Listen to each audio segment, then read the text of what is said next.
getting frustrated with just like the ads on Google and other traditional search engines, like the biased ranking by the I mean, algorithms. Gen Z gets older and they go from asking homework questions to asking questions about mortgages, and Sure. we hope to grow with them. We think this is kind of the future iteration of Instead search. of outright replacing Google, we are basically trying to focus on the areas that we see traditional search engines Our failing. belief is that in 5 years, search will be a much more fragmented space. And the way that today is social media, there's different platforms for different generations and different use cases. We see search moving in that direction. AI won't replace humans' jobs, but humans using AI will replace humans. Everybody to adopt it, we're gonna have to teach a new habit to Okay. all of the world. And so that's like probably the biggest challenge just with AI search in general. Hey folks, welcome to another episode of AllAboutAI.com exclusive interview series. Today, we have Rahul Srivathsa and Phillip from Ask AI. In this interview, we'll explore Ask AI's journey, the future of AI-powered search, and how they are transforming information discovery for Gen Z and beyond. Let's get started. Can you tell us more about yourself, Philip? What have you done so far, your achievements, and how have you started the journey, especially in the AI industry? I was just going to say maybe a quick background on the company. Yes, my name is Rahul Srivathsa. I've got Phil with me. We both work for iAskAI, which is an answer engine. So basically, users come to us, ask us questions, and instead of having to do the work themselves, of going through a bunch of blue links, we synthesize that and give them the answer. So we think this is kind of the future iteration of search. And that's the company that Phil and I are building along with a few other talented folks. I see. Interesting. So it's been impressive interaction in the AI-powered search space. So what strategies have been the most effective in driving that growth? Because we have so many search engines, right? And with more LLMs and more people are coming in, it's going to be a long list of search engine. So how's that? What strategies have you guys been effective in driving that growth? Yeah, so for some context, I lead growth here at iAskAI. And so and some of my background has been, so I worked at TripAdvisor for a long time as a product manager and saw kind of what it took to take products from a few hundred customers to a few tens of thousands of customers. And so I think that's where there was a lot of good training in learning how to scale products. I think what we have realized most strongly at iAsk is uh, how we've seen a lot of word of mouth growth. So a lot of college students and Gen Z folks are our core user base. And the way that we have grown has been by them telling their friends. And so I think for us, a key takeaway from that is just building a product that people really love. Like if you use our search engine and if you're a college student and you're looking to understand a concept or you have a homework question, it really does feel like magic when you put it in and you get an answer back. And we think that kind of delightful, magical experience is something that people want to talk about. And so that's been, I would say, the key part of our growth plan so far. But yeah, we do have a few other things that we're starting to work on to differentiate and more intentionally attract our audience. I see. I see. So marketing an AI-powered search engine is in a competitive space is not easy, right? So what has been your approach to standing out against competitors? Like we have Perplexity, we have ChatGPT based so many services out there. So what exactly make AI like IaaS.ai different from others? Yeah, so as I mentioned earlier, our key early adopters so far have been college students, high school students, and Gen Z more broadly. And so that's where we've been spending a lot of our time and energy and trying to go to the places that they are. And so we've been investing in testing on TikTok and Instagram, and those are the channels that we're trying to figure out how to unlock and find cost-effective ways to grow our brand and grow our presence on those platforms. So that's I think in terms of differentiation, I think search is going to be a big market. Yeah. I think it's going to be tailored to different audiences, and so that's where we see ourselves kind of serving the younger Gen Z student-based audience. So, what if I may ask, why Gen Z? Is there any particular reason? Is it something that you've been guys been through something, or any inspiration? Why this audience? I think two reasons. I think one, that's who showed up and said that they love our product. Like that's Hmm. our 75% of our user base today is Gen Z. And I think we want to kind of lean into that and figure out Right. how to super serve that audience. Hmm. I think the other part is more around where we see the the application of technology of AI specifically, and where we think that can bridge the biggest gaps. And we do see education and bringing universal access to understanding and knowledge to people as a big gap that we can address. And we do think that has a pretty big impact as well. So yeah, so that's where we've kind of seen the biggest opportunity and the biggest traction. So that's where we're trying to capitalize. So, looking back, what's one career decision you significantly shaped where you are today? I think working at a startup um, is not an easy experience. And so for me, I think I ran a startup for a couple of years before joining iAsk. And I think that was probably the most formative experience that I had that has shaped me for this role in this industry. Mhm. It teaches you to roll up your sleeves and be a really good, efficient learner, and then do whatever it takes to get the business where it needs to go. And yeah, you come away with a lot of empathy that the problem that you're solving really needs to matter to people. And so I think that probably for me has been the biggest biggest driver in me being knowing that this is the space that I want to play in, the stage that I want to play in. Um, yeah. Similarly, to Rahul, I also had some startup experience before I joined AskAI, but to get to that startup experience, I graduated college and went into banking. And so I worked for a major bank for 3.5, almost 4 years. And the the decision that, significantly shaped where I am today is just leaving the security of that job and doing something on my own. So I went into digital marketing and served clients just freelance for a little bit. Uh, and then that's kind of what brought me over a number of years to iAsk. So, Makes sense, makes sense. So yeah. AI tools often struggle with trust. So how does IS AI ensure its responses are accurate, reliable, and free from bias? Yeah, definitely. So we use the most authoritative sources in uh, our model. And so we make sure that the LLMs are just grounded in these sources. And that's shown by a number of benchmark tests that we've um, you know, completed, and we ended up at the top of those lists, like MMLU, MMLU Pro, GPQA, just to list a couple, and they're listed on our site. But it's super important to us that our answers are accurate and reliable, and so that's how we do it. So AI search engines are emerging as real alternatives to Google search. So how do you see this shift, and what's IS AI's strategy to capitalize on it? Yeah, so we kind of see the shift as like uh, we see people are kind of getting frustrated with just like the ads on Google and other traditional search engines, like the biased ranking by the algorithms. And so we're seeing a shift in people just wanting information well, direct answers to the questions that they have. Um, and so that's what we provide, an ad-free direct answer experience. Uh, we're a trusted alternative to traditional, search engines.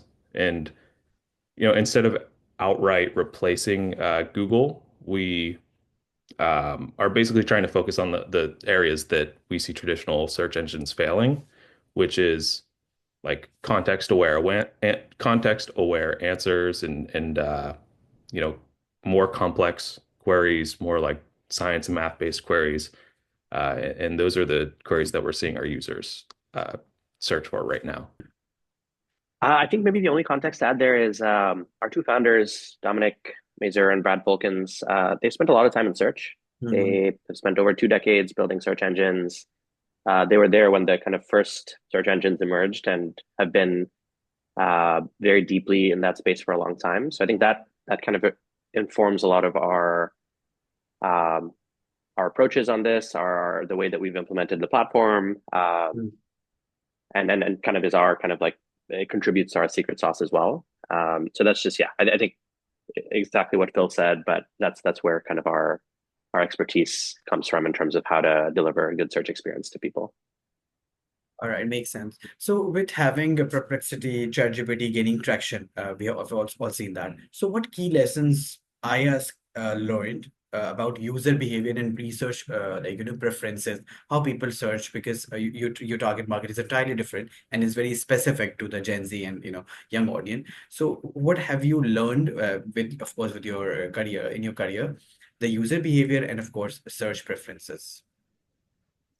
Yeah, so I mean, the biggest thing that we are learning right now is just like, especially with a lot of advancements in AI, like people just want, tools to help them do whatever it is that they're looking to do faster. And so, for us specifically, users want quick, accurate Mm-hmm. answers um, to their questions immediately, whether it's like homework help. We do have a portion of our user base that's outside of that younger generation, the younger two generations. So people do use us for work help, writing emails, and different tasks in their personal life.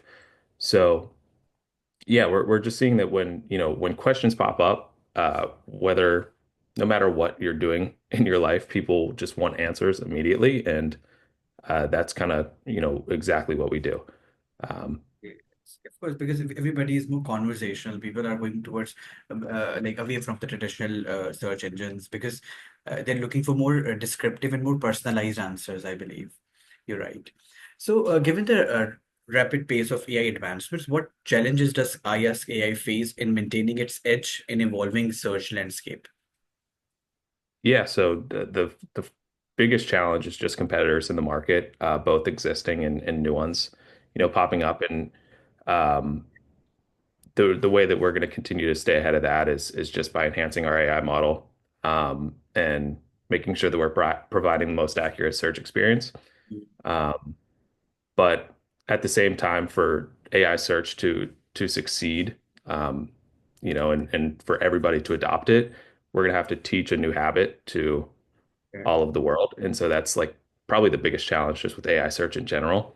And how we're planning to tackle that is just to educate our user base on how to do um, on the benefits of AI search and just how they can use our tools and other tools just to make their search experience better. Makes sense. So, Yeah. how AI, Ask AI, handle accuracy and misinformation and user trust? Yeah, so I think this is where again our founder search experience I think has been really helpful. Mhm. So we really focus on using the most authoritative sources when Okay. coming up with our answers. So if user has a question, we do a good job of understanding the context of that question. Mhm. But then we try to figure out, okay, where are the best places to get this answer and where are the places with the most trust. So I think that's an important piece that we know how to do pretty well and make sure that we keep the bar pretty high for the places that we source this information. And then I think the other part is avoiding hallucination and making sure that the models are grounded in these sources and these facts. And so that's where we uh, kind of our internal expertise on making sure that these things are working in the way that we expect. I think those are the two kind of levers that we've pulled to make sure that we are highly accurate and highly reliable. We do also have a few features in our product to make sure that people understand where the sources are coming from, Yeah. and then we allow for like quick feedback. Our users are pretty vocal, and so when they see something that doesn't make sense, we usually hear about it, and Mhm. so we make it easy for them to let us know when when something doesn't make sense, and then we try to take that into account pretty quickly. So, does your platform offers, you can say that references from the articles or the, researches which are like highly paid or highly, not easily available to general audience or public? Is So we have do this provide kind of the three this major resource. sources that we've used to come up with the answer. Mhm. Uh, we obviously use sources that are accessible. We don't go to places that you're not allowed to scrape. Yeah. So within the bounds of what is available online, we're able to uh, pull from that information and source answers. But I think LLMs in general too do have a lot of uh, general knowledge that we're able to lean into. There have been concerns about AI models using content without permission. So, how does ISAI navigate copyright and fair use, especially in light of legal challenges faced by companies like Perplexity? We have already seen that. Yeah. um, I don't think there are any easy answers out there. Mm-hmm. I think to the extent that we, in terms of where we source our content from, I think that is definitely where we try to be as compliant as possible. But I think part of the advantage of not being first to market, like Perplexity has been, is that we get to see where you run into challenges, and we get to design a model that is more fair for kind of all parties that are involved. So I think we're watching what's happening closely. We're trying to see how publishers are reacting, how the landscape of search is changing, and yeah, I think we would like to kind of avoid some of the missteps that companies ahead of us have made, and figure out ways to work with the publishers in a way that's fair. All right, all right. So how you guys deal with the challenges with the language because it's Gen Z, so their language is quite different, pretty, not accurate. You can say that. Not may they've used slang as well. So how you Mhm. guys control that misuse or maybe not technically misuse, but maybe the use of some slang or something like that. Yeah, we haven't found. I think despite the perception of Gen Z being quite different and Mm-hmm. hard to understand at times, I think Mm-hmm. when it comes down to doing their homework, they still seem to sound like what we sounded like. I see. Um, and I do think the LLMs are really, really powerful at understanding True, context. true. I think the Google queries in the past are usually an average of 2 to 3 words. Our queries are much longer than that. Mm-hmm. And so yeah, I think LLMs have been pretty good at understanding intent and context. I think where we're trying to kind of be more tailored towards Gen Z is I think in building an experience that feels more intuitive to them. And so Mm-hmm. some of the design choices that we're making, some of the product features that we're building, I think that's where we would like to be more familiar to them and more native to them in the way that they expect the internet to work and search to work. Yeah, I've seen that. It's very pretty easy, simple interface you guys have. A very, very, very quick or on the go kind of a thing that simply you search and you get the answers. So where do you see ISKI in the next 5 years? It will become established Yes. search engine or like different role for AI powered search. Yeah. So I think this is a pretty exciting time to be in search. Hmm. For a long time, it was just Google, and that was the way people searched the web. Our our belief is that in 5 years, search will be a much more fragmented space. And the way that today's social media, there's different platforms for different generations and different use cases. We see search moving in that direction. And so we aim to be one of the major players that is serving a specific audience. I think where we're starting today is Gen Z and students. Um, and the specific niche that we're trying to kind of get a foothold in is education and helping with learning. So yeah, so that's I think the first space that we'd like to dominate and make sure that we are the go-to answer engine for this category of people for this category of tasks. Um, but yeah, I mean, Gen Z gets older and they go from asking homework questions to asking questions about mortgages, and Sure. we hope to grow with them, and then that's the kind of I would say the long-term plan for us. Good luck with that. So AI agents are on the rise. So do you see ISKI evolving into agentic solutions anytime soon? You guys have any plans with it? Yeah, it's an exciting time. Hmm. I think 2025 year everyone's declared is going to be the year of the agent, and True. I do think that the traditional way in which people search is going to start to evolve. I don't think we know exactly yet what shape that's going to take, but we are trying to lean into I think more features that are on the path to agentic behavior. I think voice is becoming a much bigger focus for us. Conversational, making answers much more conversational than you type something in a search box and you get an answer back. Um, I think for us, we it, it is a pretty intentional task that when you're sitting down to learn a concept or do homework, and it's probably not one of the first things that's going to become agentic. We won't want someone to be like, "Hey, I ask AI, go do my homework." That's not what we aim to do.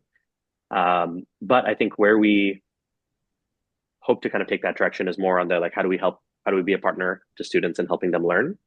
And so that's where I think we're going to try to figure out how we can make it easier for people or students to have an AI agent, a learning agent with them at all times. I see, I see. So, what's one AI trend that you are most excited about right now? Both you can answer, and how do you think it will impact the future of search? Yeah, I can take a quick stab at it. I think we talked about agents. I think that's obviously an exciting development for the industry and the space. But I think earlier this week with the launch of DeepSeek R1, Yes, yes.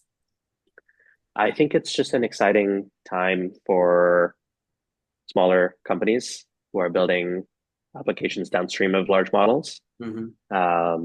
I think the barrier to entry has gotten significantly lower Yeah, and true. cheaper for us to build uh, high quality AI applications True. while the cost of models are coming down. Mhm. So, so yeah, so I would say that's probably the biggest development that we're excited about. We've been playing with the model and trying to integrate it internally and doing calculations about the cost that it's exciting for us to think about how to bring our highest quality models to all of our users. Right now, we have Mhm. a pro tier and a basic tier. And so that's where we've always believed that search should be free and we want to be able to bring the highest quality search to everyone.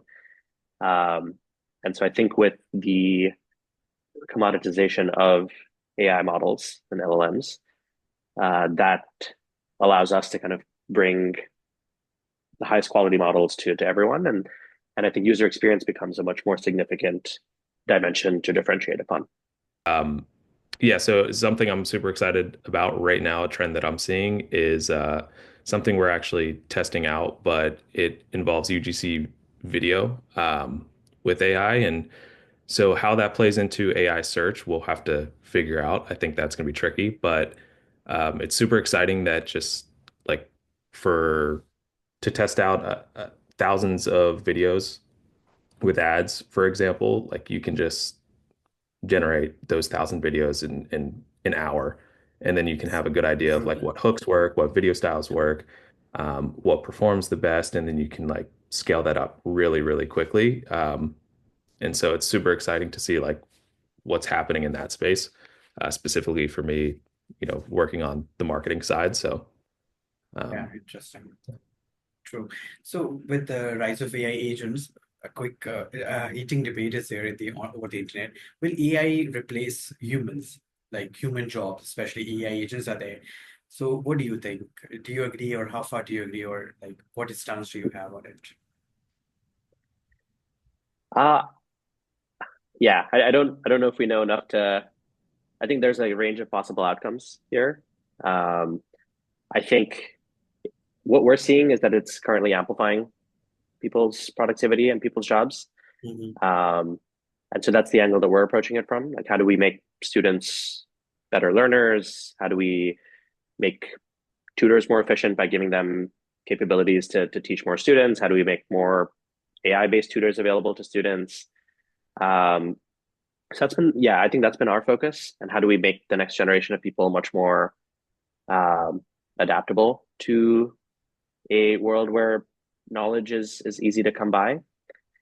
Um, so yeah, I still think there'll be roles for people to play, but I do think uh, I think our belief at IASC and our mission is to make the world's knowledge more understandable, Mhm. because we think that people are going to have to become better learners in a world that's moving much more quickly.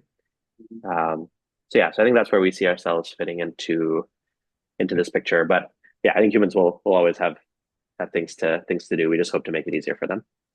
True. What about you, Philip? yeah, no, I agree 100% with what Rahul said, but I forget what the saying is, but it's like AI won't replace humans' jobs, but humans using AI will replace humans' jobs. So that's kind of the approach that we're taking.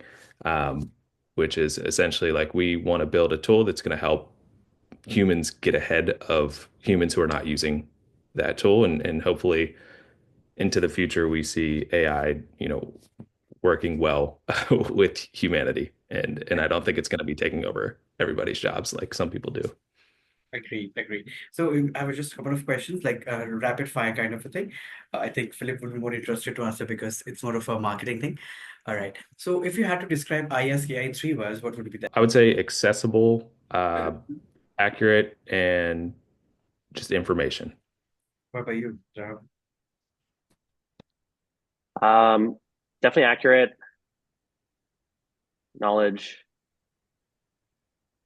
and fast. So if you could have lunch with any AI pioneer, past or present, who would it be? So personally, I would probably have lunch with Elon Musk. I know that, he's involved in a Okay. bajillion things, but he uh, did co-found OpenAI. He's Mhm. obviously doing a lot with self-driving cars for Tesla. He has his hand in a lot of kind of the direction of where AI is headed. And there's a bajillion things I'd love to pick his brain about, but that's probably who I would choose. Yeah, I think I'm trying to remember his name. I think it was Jeffrey Hinton. I think he won the Right. Nobel Prize recently, or I think he was one of the big AI pioneers.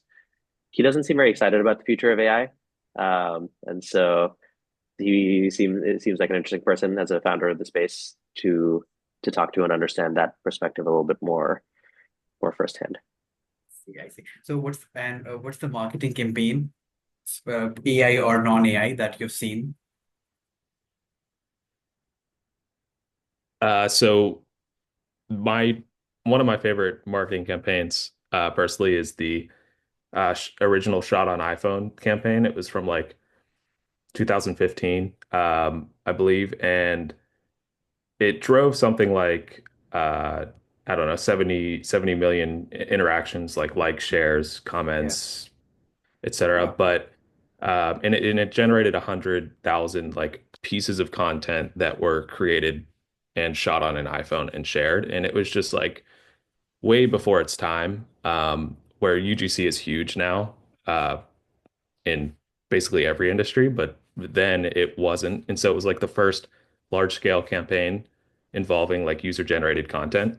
And it was such a success. It like led to their best quarter of earnings. Um, and so, yeah, that was one of my That's where favorites. that's where the Philips UGC aspirations come from. That's amazing. Yeah, right. Uh, Yeah, if you can't tell, I'm big on like UGC right now. that's great, great. If you had to explain AI search to a 5-year-old, how would you do that?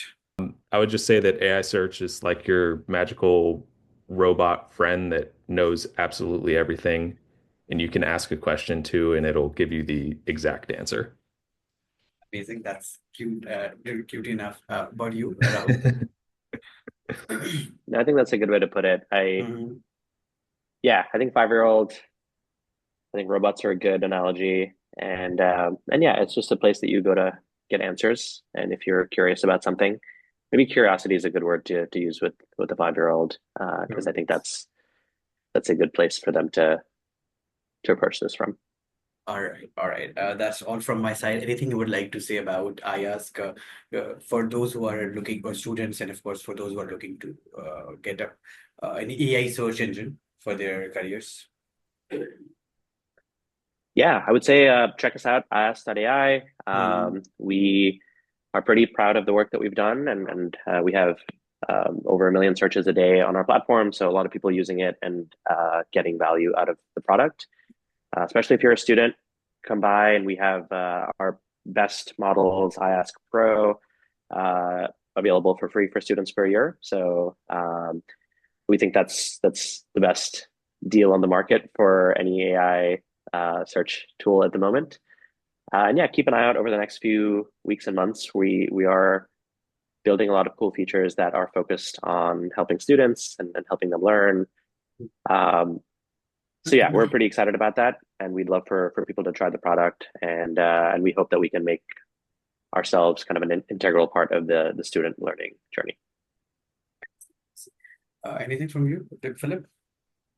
I I would love to add more, but I think Rahul covered everything. Great. Um, the only other thing I would say is if you're on like TikTok, Instagram, YouTube, just search I Ask AI. You'll see some fun videos and Good. a lot more coming out over the next, couple Good months luck here. with that. Good luck. So, I'll add up with the last question. Any advice for entrepreneurs based on your entrepreneur journeys?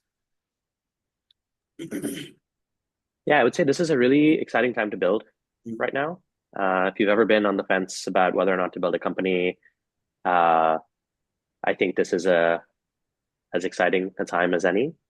Like Phil and I use AI all the time to help amplify our abilities. Like we're a pretty small team at iAskAI, but we have accomplished pretty sizable things for the amount of resources that we have. So yeah, I think exciting time to build. There's a lot of change on the horizon, and so if you have an insight that you think customers are or a problem that you think you see and you have a way to solve it, I think that this is a good time to try to jump in and do something interesting.